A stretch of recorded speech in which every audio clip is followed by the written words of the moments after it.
Bonjour à tous, soyez les bienvenus dans ce 13h, le sommaire. Le Bénin renforce ses liens de coopération avec l'Inde. L'ambassadeur de l'Inde près le Bénin a été reçu par le ministre des Affaires étrangères.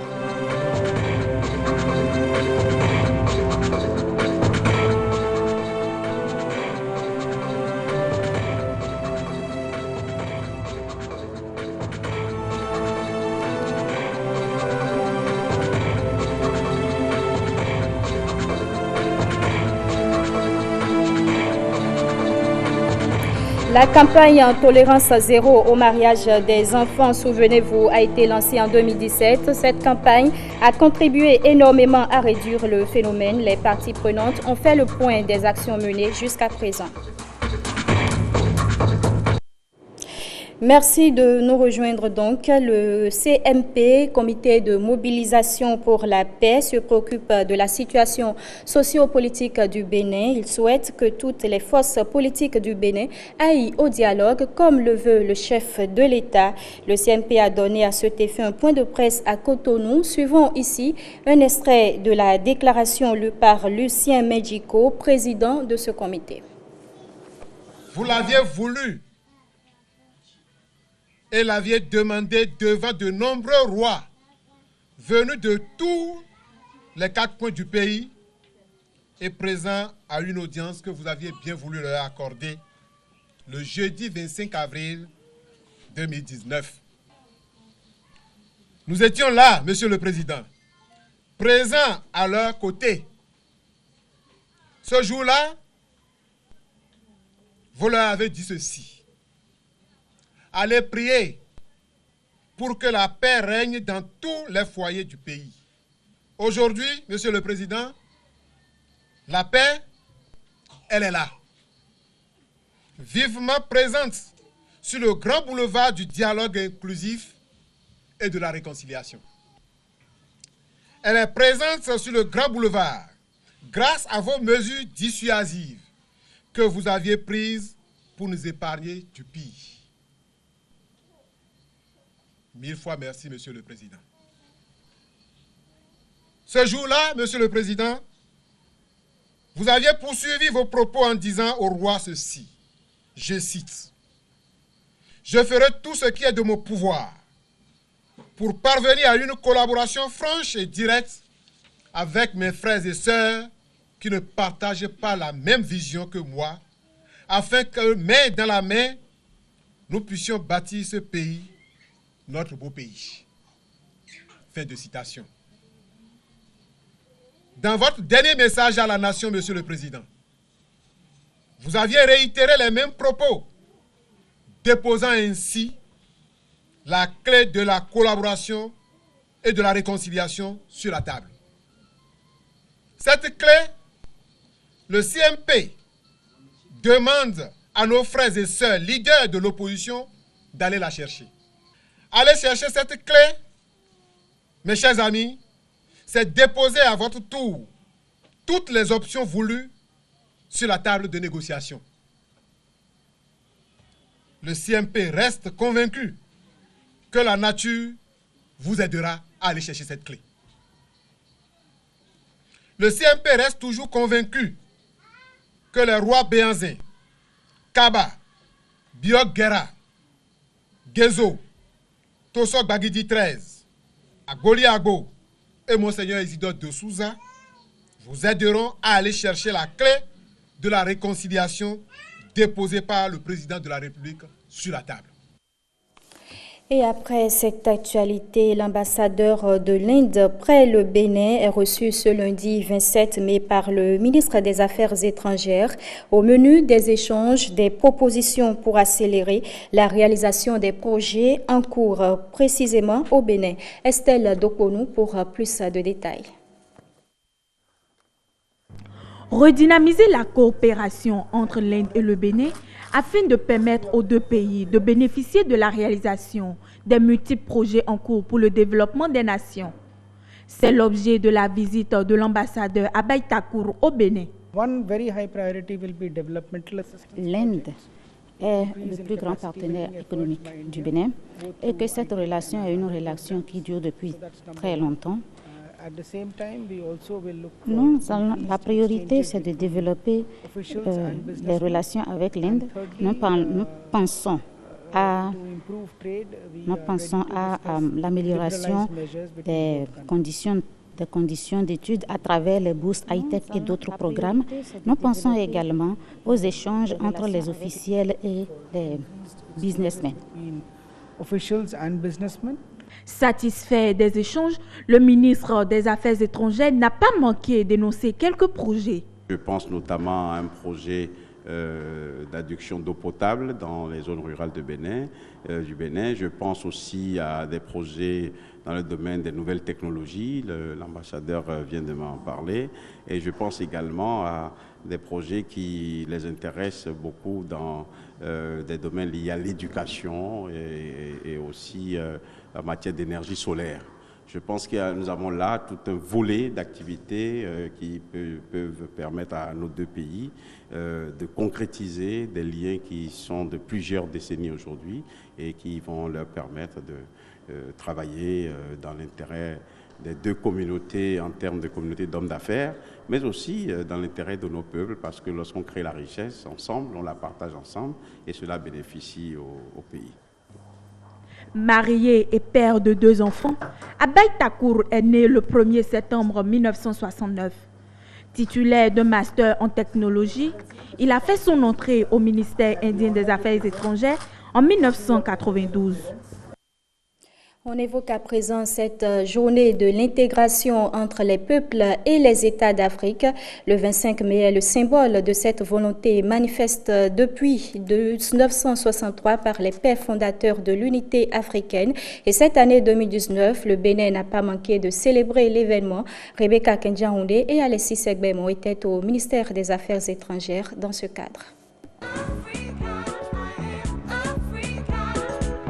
56 ans de coopération et d'intégration, 56 ans d'unité africaine, la Journée mondiale de l'Afrique se célèbre ici au ministère des Affaires étrangères et de la coopération.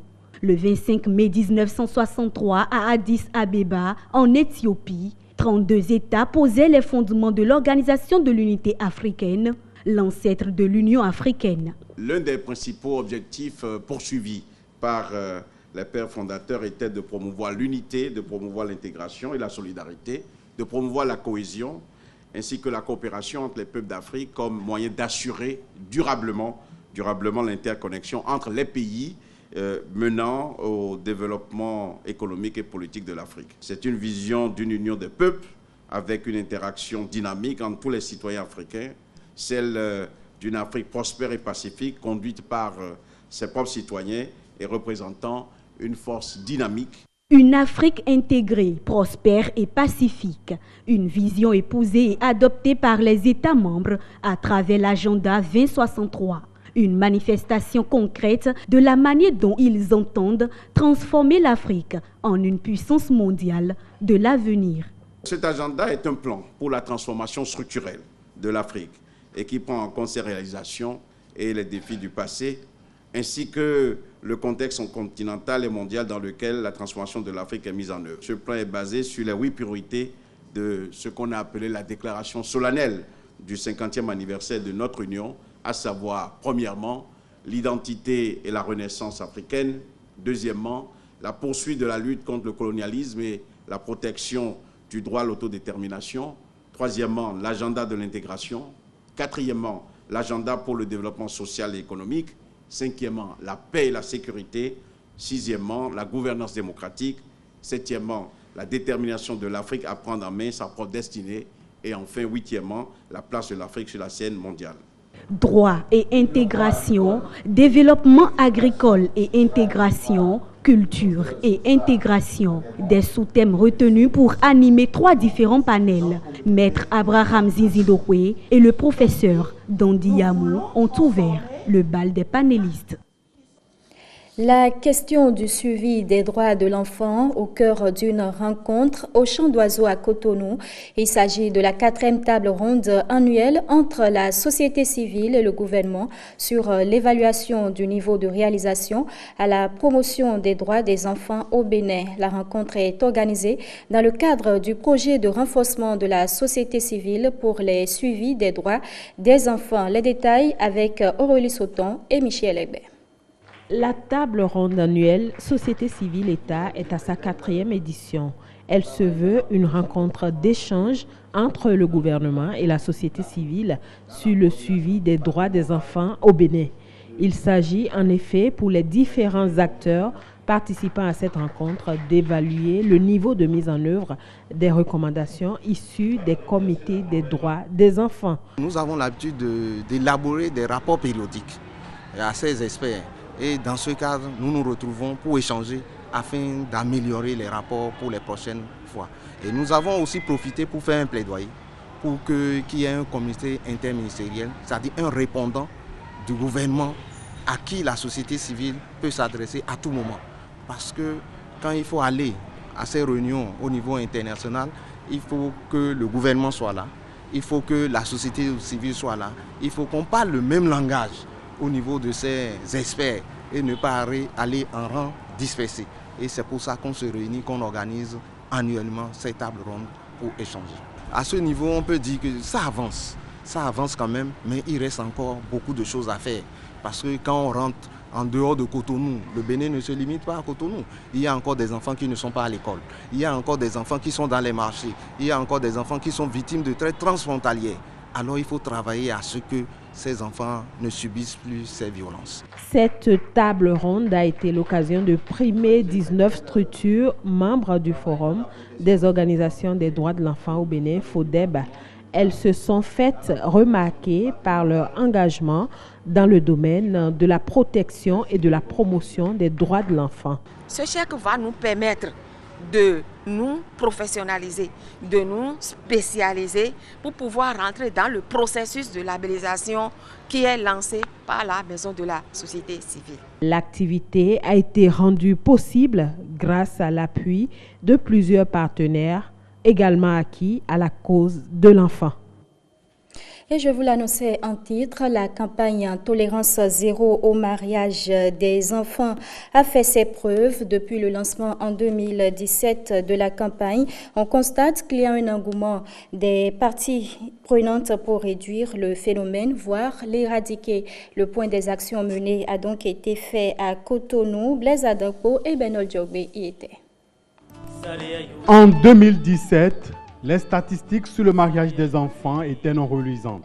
Au Bénin, 3 filles sur 10 sont mariées avant 18 ans et 1 sur 10 le sont avant 15 ans. Face à la situation, il a été nécessaire de prendre des mesures adéquates.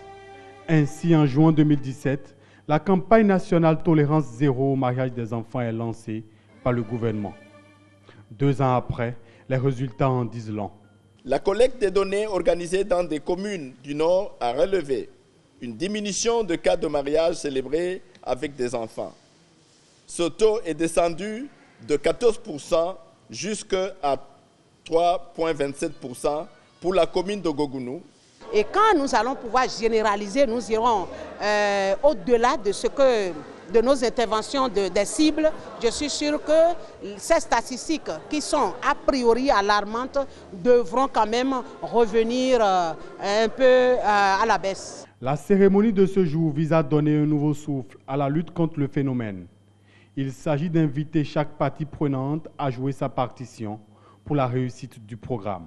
La présente rencontre nous permet de faire le point de toutes les actions qui ont été menées depuis le lancement de la campagne à ce jour, afin de partir des progrès réalisés pour envisager des perspectives relatives aux actions futures à mener en vue de réduire substantiellement ce phénomène, voire même de l'éradiquer. Nous sommes très fiers d'être associés à ces activités d'UNICEF et du ministère des Affaires sociales et des microfinances, nous sommes aussi convaincus que ce sont des pratiques tenaces. Il reste encore du travail à faire pour atteindre les objectifs visés de la campagne nationale Tolérance Zéro au mariage des enfants. À cet effet, les populations sont invitées à dénoncer les cas de violence et d'abus sexuels. Le ministère du Cadre de vie, en collaboration avec l'Organisation des Nations Unies pour l'éducation, la science et la culture, vient de lancer la première édition d'une compétition scolaire dénommée Concours scolaire sur les changements climatiques. Un concours qui vise à mieux comprendre le phénomène et à susciter des vocations chez les apprenants. William Choki. Le climat change, la température augmente, la terre se réchauffe. Des défis de notre temps, des phénomènes très peu connus par la grande masse, comment briser cette méconnaissance des choses climatiques chez les populations. Au ministère du Cadre de vie, on a choisi d'abord toucher la jeune génération, les apprenants des classes de 5e et de 4e, à travers un concours scolaire sur les changements climatiques. Tous les acteurs de l'école sont invités donc à aider l'institution scolaire à non seulement exposer les problèmes climatiques avec tous leurs tenants et aboutissants, mais surtout à produire une prise de conscience collective et généralisée empreinte de comportements écologiquement responsables. Le présent projet de concours est une opportunité exclusive. Nous voulons accorder une attention particulière à la couche juvénile de notre pays en organisant un concours scolaire sur les changements climatiques. C'est un concours qui veut inciter les élèves à la recherche de vraies informations sur les changements climatiques, leur faire prendre conscience des enjeux, des défis et des opportunités de la thématique, encourager en eux l'excellence et la compétition. Nous voulons susciter également des vocations chez nos enfants. Le changement climatique aujourd'hui et tout ce qui tourne autour du développement durable constitue le créneau porteur de l'avenir. Et nous souhaitons que nos enfants s'engagent dans cette voie pour garantir aux générations futures une meilleure vulnérabilité. Cette première édition de ce concours ainsi lancé va se dérouler en 2 phases. Une phase départementale de composition écrite, puis la phase finale des 12 candidats présélectionnés sur un plateau de télévision avec de nombreux prix à gagner. Pour la Coupe d'Afrique des Nations Égypte 2019, la liste des écureuils est connue. Le sélectionneur des écureuils du Bénin a dévoilé la liste des joueurs qui vont défendre les couleurs nationales à cette Coupe d'Afrique. 23 joueurs retenus, dont 2 locaux. Patrick Ayadji nous en dit plus. 23 écureuils convoqués pour grimper sur les pyramides d'Égypte. Dans les tuyaux depuis plusieurs jours, la liste concoctée par Michel Dussuyer est enfin rendue publique. Par une surprise de taille, Fabien Farnol, Saturné Alagbe, gagne toujours la confiance du sélectionneur national. Ils seront épaulés par le jeune Shérif Kako, gardien de but du leader de la Vitalon League, les Buffs du Borgo. Le deuxième joueur local promu par le technicien français est le défenseur Rodrigue Fassinou, sociétaire de l'association sportive du port autonome de Cotonou. Il sera dans son secteur aux côtés des habitués de la sélection que sont Olivier Verdon, la recrue du Deportivo Alaves en Liga espagnole, Khaled Adenon, Emmanuel Imorou, David Kiki. La colonie béninoise en France sera complétée par Salomon Junior, Moïse Adileo et Barazé Seydou. Au milieu de terrain, les joueurs retenus ont pour nom Cécile Dalmeda, Jordan Adeoti, Maman Seibou. Ils vont créer l'osmose inébranlable avec la technique secrétée par Stéphane Sesseyon, capitaine des écureuils. Tidjane Yanan, Rodrigue Kossi, des joueurs qui évoluent en Afrique du Nord doivent cravacher pour un probable renversement des rapports de force. L'attaque est composée de Steve Mounier, Michael Poté, Joel Deldossou, David Digla, Désiré Azanpo. Ils vont forcément bénéficier des passes décisives de Sebio Soukou, un expatrié qui a crevé l'écran à Cotonou face au Togo. Si la majorité de l'effectif découvre la phase finale de la CAN, Khaled Adenon, Emmanuel Imoru, Michael Poté et le capitaine Stéphane Sesseyon restent les rescapés de la dernière participation du Bénin dans la plus prestigieuse des compétitions africaines. Le système des Nations Unies et MTN se donnent la main pour la réalisation des ODD. Une lettre d'accord de partenariat entre les deux structures a été signée à Cotonou. Koudous Abdoulaye et Françoise Nisso nous font le point.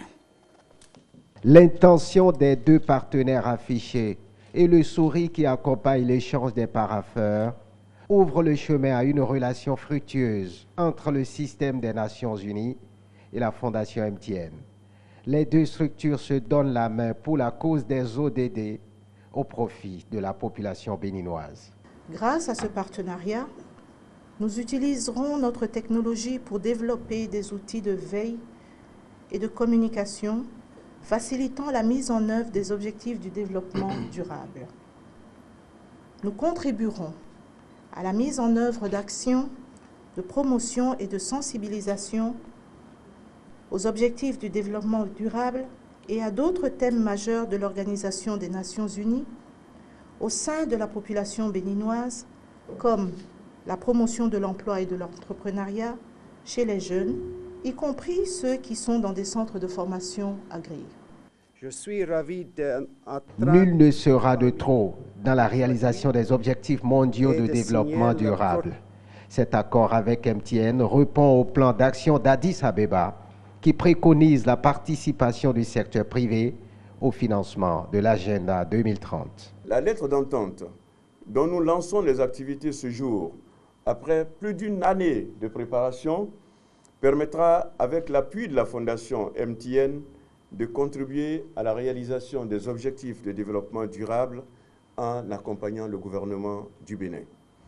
Elle permettra, entre autres, tel que l'a dit tout à l'heure le directeur général, de renforcer la mise en œuvre du plan cadre d'assistance des Nations Unies pour l'assistance au développement, particulièrement l'utilisation du numéro vert 132 pour le suivi des actions sur le terrain et le recueil des voix des personnes laissées de côté, et également aussi tout en contribuant à renforcer la transparence et la redevabilité dans nos différentes interventions. L'espoir se renforce à travers cette collaboration entre le système des Nations Unies et la Fondation MTN quant à l'atteinte des ODD d'ici à 2030 au profit des communautés. Et dans l'actualité internationale, le Soudan a entamé 2 jours de grève générale. Depuis la chute du président Omar el-Béchir, les militants qui ont pris le pouvoir sont en négociation avec les civils. Un dialogue suspendu pour cause de désaccord autour du Conseil souverain, l'organe qui doit diriger le pays durant la période de transition jusqu'aux prochaines élections. La coalition civile est dans la rue pour faire plier l'armée au pouvoir. Malini Chibozo.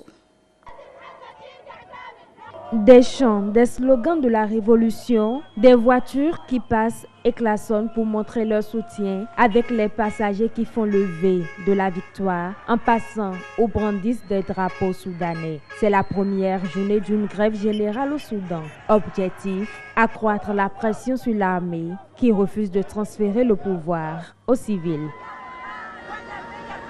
On peut noter beaucoup de manifestations en divers endroits de la capitale soudanaise. Des employés d'entreprises privées, de ministères, des banquiers sont sortis dans la rue avec des pancartes. Nous sommes des agents à la banque de Khartoum. Nous sommes solidaires avec nos frères Mati et manifestants du sitting. Nous continuerons à participer à la grève aujourd'hui, demain et jusqu'à ce que nos demandes soient satisfaites. Les généraux à la tête du pays ont jusqu'ici refusé les demandes de la société civile pour un transfert du pouvoir et insistent pour que l'un des leurs prenne la tête du Conseil souverain durant les 3 prochaines années. La grève générale est consécutive à la suspension des discussions par les militaires et nul ne sait pour l'instant quand elles vont reprendre. Et c'est ici que s'achève ce journal. Toute l'équipe de présentation et de réalisation vous remercie de l'avoir suivi.